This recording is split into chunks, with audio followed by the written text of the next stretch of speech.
Hello everyone, welcome back to my channel NS world. চলে এসেছি আজকে একটা নতুন ব্লগের সাথে। দেখো সকাল সকাল এখন 10টা বাজে। আমি সকালবেলা একবার ঘর ঝাড় দিয়েছি তোমাদের দাদাভাই, এখন তাও দিচ্ছি, জানি না কেন। আসলে ও চটি পরে পরে বাইরে চটি পরে যাচ্ছে, সেই চটি পরে ঘরে চলে আসছে, ওই জন্য সারা ঘর পুরো বালি হয়ে যাচ্ছে। আর এটা যেহেতু মানে কোয়ার্টারটা আসলে বুঝতেই পারছো সরকারি কোয়ার্টার, তারপরে আবার পুরনো, ওই জন্য সেই দেয়াল থেকে চটে চটে পড়ছে, সেই ঘর ভর্তি হয়ে যাচ্ছে।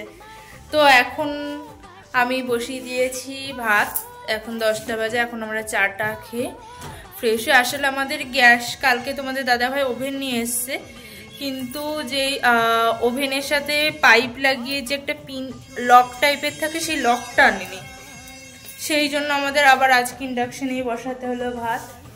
তো চলো দেখো। আর আজকে তুমি কি এখন ঝাড়ু করবা, পোছা? ও এখন মনে হয় ঘরটা একটু পোছা লাগাবে। এই দেখো আমাদের ভাত হচ্ছে। আমরা দুজন মানুষ, তাই অল্প করে চাল, একদম এই এক মুঠো চাল।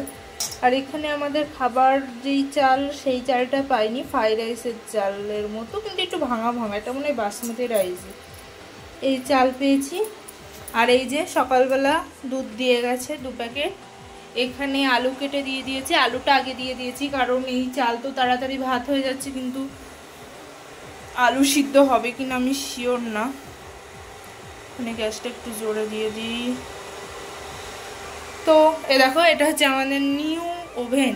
একটু অগোছালো হয়ে আছে রান্নাঘরটা, ওই যে কোটোগুলো ধুয়ে রেখেছি, কোটোগুলোর ভেতরে মুড়ির প্যাকেটটা রাখবো।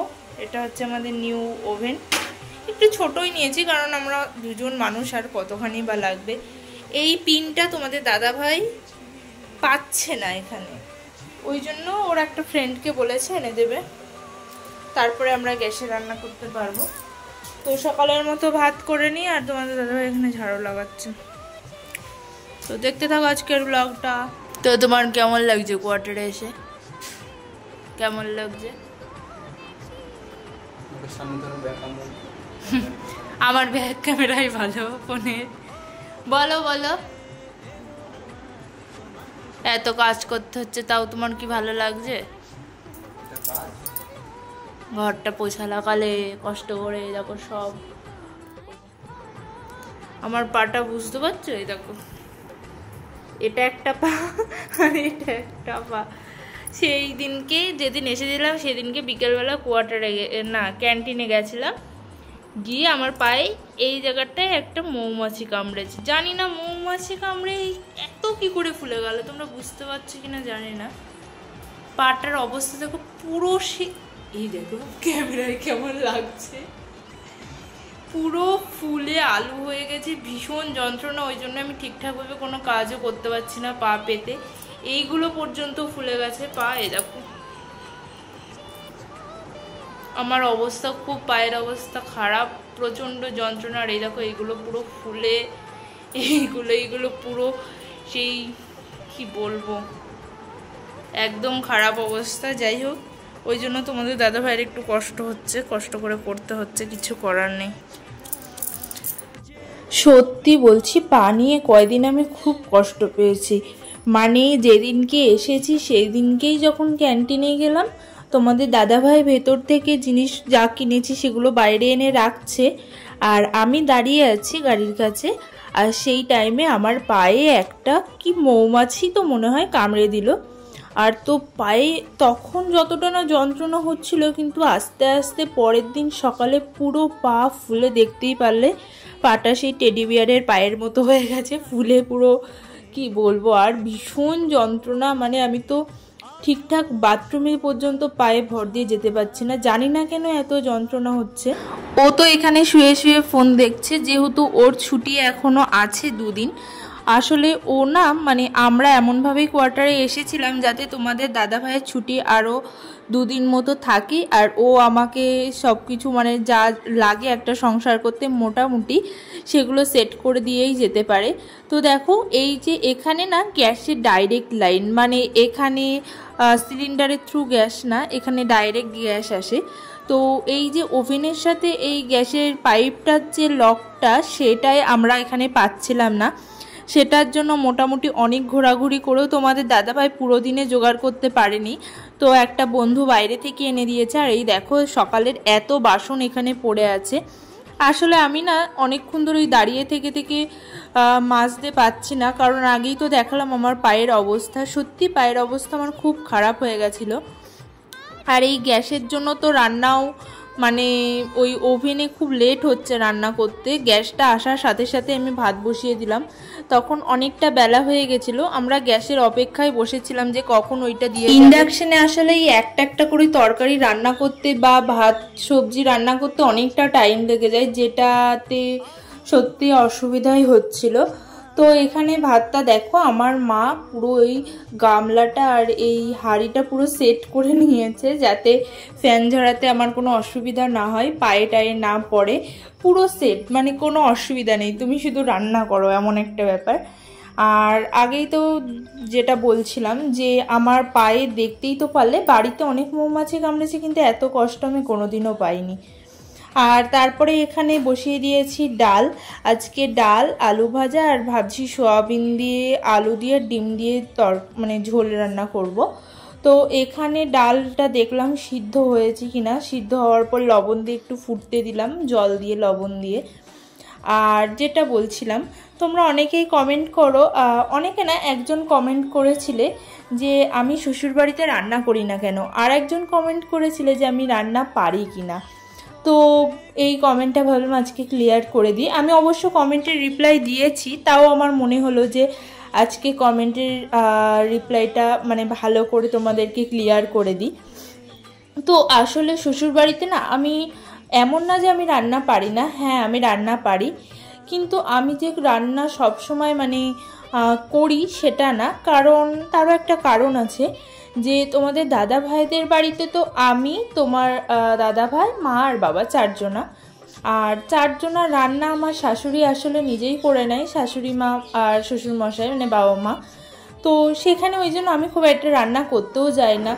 এটাই হচ্ছে কারণ যে আমি শ্বশুরবাড়িতে রান্না করি না কেন। তো আমি করি, একদম করি না সেটাও বলা ভুল, করি, কিন্তু ওই হয়তো কোনো দিন ইচ্ছা হলো চিকেনটা করলাম, কিংবা কোনো দিন মাছের ঝোল করলাম। আর তোমাদের দাদাভাই যদি কোনো দিন বলে হয়তো নেহার হাতে এটা খেতে ইচ্ছা করছে, তখনই রান্না করলাম। বাকি খুব একটা আমি রান্না করি না, খুবই কম, মানে না বরাবর। তো যেটা বলছিলাম, তারপরেই দেখো এখানে না তোমাদের দাদাভাইয়ের আগের দিন দই এনেছিল, টক দই। তো দই আমাদের যেহেতু ফ্রিজ নেই, দইটা কোথায় রাখবো, নষ্ট হয়ে যাবে। কিন্তু ও আবার খুব একটা যে ভাত দিয়ে দই কিংবা এমনি সেটাও খেতে চায় না, কিন্তু কেন এনেছে আমি জানি না। তো এখানে আমি ওকে বললাম তাহলে দইটা কী করবা, শুধু শুধু তো নষ্ট হয়ে যাবে। ও তখন বললো তাহলে লস্যি বানিয়ে দেওয়া। আমি বলছি ঠিক আছে। আর আমাদের যেহেতু ফ্রিজ নেই, সামনের কোয়ার্টারে দিদি এসে একটু ঠান্ডা জল দিয়ে গেছিলো 1 বোতল, সেটা দিয়ে একটু লস্যি মতোই কিছু বানালাম। আর তারপরে দেখো এই যে আমার এই তেলে লঙ্কা দেওয়া এই জিনিসটা যে কি চাপের। আমি কি করি জানো তো, তেলের ওপরেই লঙ্কা কিংবা কোনো সবজি ভাজতে দিলে দিয়ে পালিয়ে যাই, মানে ঘর থেকে বেরিয়ে যাই দৌড়ে, কারণ আমার মনে হয় এটা যদি ছিটকে পড়ে গায়ে তাহলে পুরো অবস্থা খারাপ। তো ওই জন্যই আমি লঙ্কা টঙ্কা দিয়ে একটু পিছিয়ে যাই দৌড়ে। আর এখানে দেখো, এখানে আজকে আগেই তো বললাম সোয়াবিন রান্না করব। তো এটা না গরম জলে, আমাদের ওখানে কেমন গরম জলে ভিজিয়ে রাখলে নরম হয়ে যায়, কিন্তু এখানকার সোয়াবিনটা না একটু অন্য রকম। মানে আমি গরম জলে কতক্ষণ ভিজিয়ে রেখেছি, মানে অনেকক্ষণ আগে আমি ভিজিয়েছি।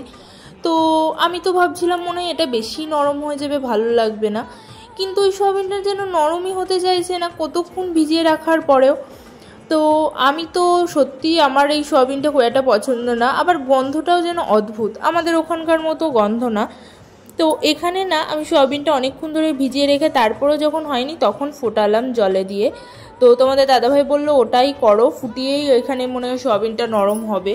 হ্যাঁ, তারপরে দেখলাম ফোটানোর পরে সোয়াবিনটা সত্যি একটু নরম হয়েছিল। তো আমি তো এখানে তাড়াতাড়ি রান্না করছি, কারণ দেরি হয়ে যাচ্ছে, অনেকটা বেলাও হয়ে গেছে। শুধুমাত্র ওই গ্যাসের জন্য আমাদের এতটা দেরি হয়ে গেল, নয়তো তো আগেই রান্না বান্না সব হয়ে যেত, কারণ আজকে তো খুব একটা তেমন কাজও নেই। আর তোমাদের দাদাভাই এখানে এসে অনেকটা ঘোরাঘুরি করতে হচ্ছে ওকে। তো দেখো আমরা না এখানে মিক্সার মেশিন আনিনি, কারণ দুজনার মশলা কয়টুকুই বা হবে, ওই জন্য আর অতটা গ্রাহ্য করে আমরা মেশিনটা আনিনি। বাড়িতে দুটো বাড়িতেই ছিল, কিন্তু আমরা তাও আনিনি। আমরা হামানদিস্তা নিয়ে এসেছি, দুজনার অল্প অল্প করে মশলা এতেই হয়ে যাবে। শুধু শুধু আর কিনিও নি, দেখি যদি পরে প্রয়োজন হয় অবশ্যই কিনবো তখন। এখানে আমি মশলাটা বাটছি আর এইদিকে আলু ভাজা হচ্ছে। তো একটু চাপেই হয়ে গেছিলো, কারণ দুপুর হয়ে গেছে অনেকটা বেলা, তোমাদের দাদাভাইকেও খেতে দিতে হবে। আর এখন যেহেতু আমাকেই রান্না করতে হবে, এখন তো বাবা মা শ্বশুর শাশুড়ি কেউ নেই, ওই জন্যই এখানে তাড়াতাড়ি করে রান্না করছি একা হাতে সব কিছু। তোমাদের দাদাভাই এমন বলবো না যে আমাকে হেল্প করেনি, ও অনেক হেল্প করেছে, কিন্তু এই রান্নাটা তো আর ওকে বলা যায় না যে তুমি করো।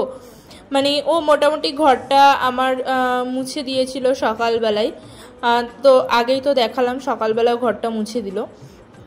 এখানে দেখো আলু ভাজা রান্না হয়ে গেছে, মোটামুটি রান্না হয়ে গেছে। আর তোমরা অনেকেই বলছিলে কোয়ার্টার দেখবোই, দেখো কোয়ার্টার আমার একটা রুম তো দেখেই নিলে পুরোটা। আসলে আমি এখনও পুরো সেট করতে পারিনি, আমি যখন সেট করব অবশ্যই তোমাদের সঙ্গে শেয়ার করব। এখানে আবার রান্না বসিয়ে দিয়েছি, এখানে এবারটা সোয়াবিন রান্না করব। আর আগেই তো বললাম সোয়াবিন, এ দেখো ফুটাতেও বসিয়ে দিয়েছি, কারণ এই প্রচণ্ড শক্ত সোয়াবিন, এই সোয়াবিন রান্না করতে গিয়ে তো আমার অবস্থা খারাপ হয়ে গেছে। তারপরে রান্না টান্না কমপ্লিট করে এখানে তোমাদের দাদাভাইকে খেতেও দিয়ে দিয়েছি ভাত। এই যে থালাটা আমার মা জোর করে পাঠিয়েছে, বলছে নিয়ে যা সমীরকে খেতে দিবি। তো এখানে দেখতেই পাচ্ছ আমাদের মেনু আজ দুপুরের ফুলকপি আলু ভাজা, যেটা এখন ভিডিও দেখে আমার মনে পড়লো আমি আলু ভাজা করছিলাম। ফুলকপি আলু ভাজা, ডাল, স্যালাড আর সয়াবিন দিয়ে ডিমের ঝোল। তো এখানে ভাত বেড়ে নিয়েছি। আর এই যেটা আমি দিচ্ছি এখন আচার, এটা সত্যি বলছি আমাদের এই কোয়ার্টারে আসার 3-4 দিন পর্যন্ত আমাদের খুব বাঁচিয়েছে, আমাকে তো খুব বাঁচিয়ে দিয়েছে। মানে এখানে এসে মোটামুটি আচারটা দিয়ে হলেও কটা ভাত খেয়ে নিতে পেরেছি। হয়তো লেট হচ্ছে রান্না করতে, তখন এই আচারটাই আমাদের সঙ্গী হয়ে গেছিলো। আর খাওয়া দাওয়া করে বাসন টাসন ধুয়ে নিয়েছি, দিয়ে তোমাদের দাদাভাই তো ঘরটা পোছা লাগিয়ে দিয়েছে, কিন্তু রান্নাঘরে না রান্না করতে গিয়ে দেখবে একটু নোংরা পড়ে, ওই জন্য আমি আবার রান্নাঘরটা আমি আবার আলাদা করে এখানে পরিষ্কার করছি, কারণ আমার ওই নোংরা থাকলে ভালো লাগে না। আমি এখানে মুছছি আর ওইদিকে দুধটা না ইন্ডাকশানে বসিয়েছি, কারণ এই টুকিটাকি একটা দুটো জিনিস ইন্ডাকশানে ঠিক আছে, কিন্তু এই যে ভাত তরকারি করতে অনেকটাই লেট হয়ে যায়। এদিকে দুধটা ফুটছে, একটু নেড়ে দিলাম, দিয়ে বন্ধ করে দিলাম ইন্ডাকশানটা, কারণ আমি এইবারটা ঘরটা মুছে নেব। ঘর বলতে আর একবার আমি ঘরগুলো মুছলাম, কারণ তোমাদের দাদাভাই আগেই তো বললাম জুতো পরে সারা ঘর ঘুরে বেড়াচ্ছে, তো ঘরগুলো এত ধুলো হয়ে যাচ্ছে সেটা আর কি বলবো তোমাদের সাথে। আজকের ভিডিওটা এটুকুই, যদি কিছু ভালো লেগে থাকে চ্যানেলটা সাবস্ক্রাইব করে দেবে। টাটা।